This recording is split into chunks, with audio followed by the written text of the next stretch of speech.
All right. You are one of the most intellectually honest and open-minded people I know. So I've been looking forward all day to ask you this question.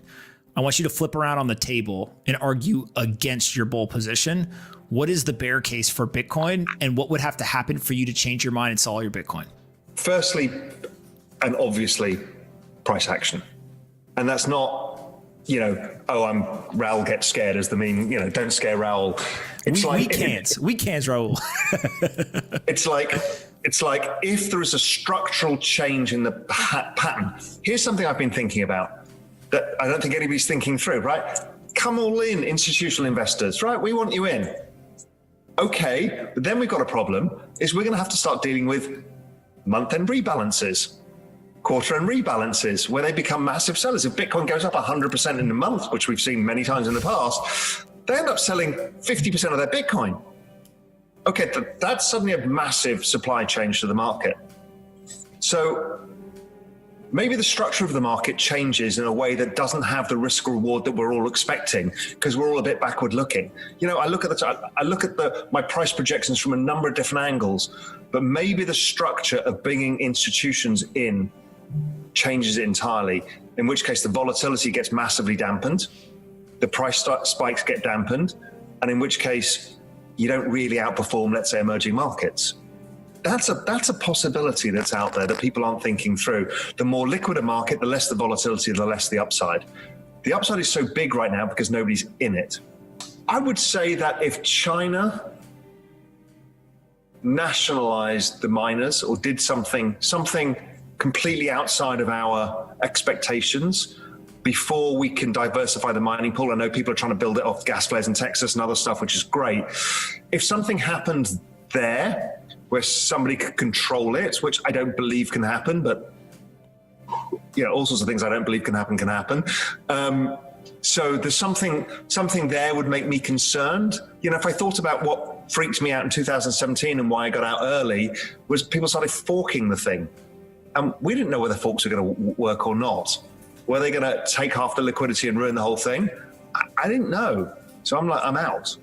So something of that kind of nature would make me think. I don't know what that is, but there's a lot of smart people developing a lot of things, and who knows what comes along. Obviously, regulation. Should the regulators completely change course? All I see is positive regulation.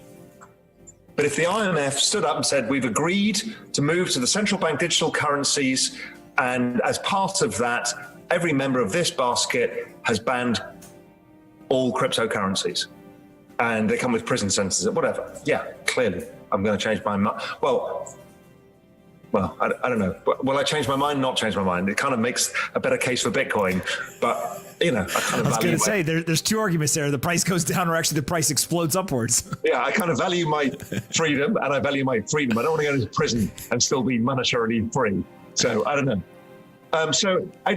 It's difficult. It's difficult, and that makes me nervous when I can't find anything obvious.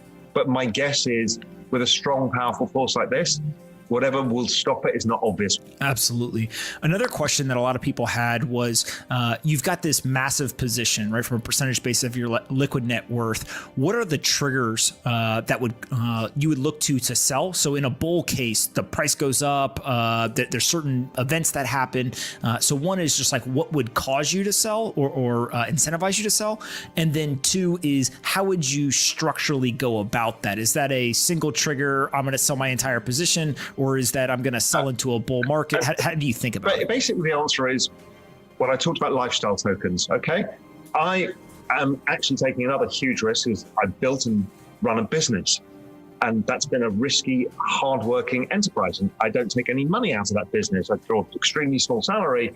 So for me, I have foregone current returns for future returns.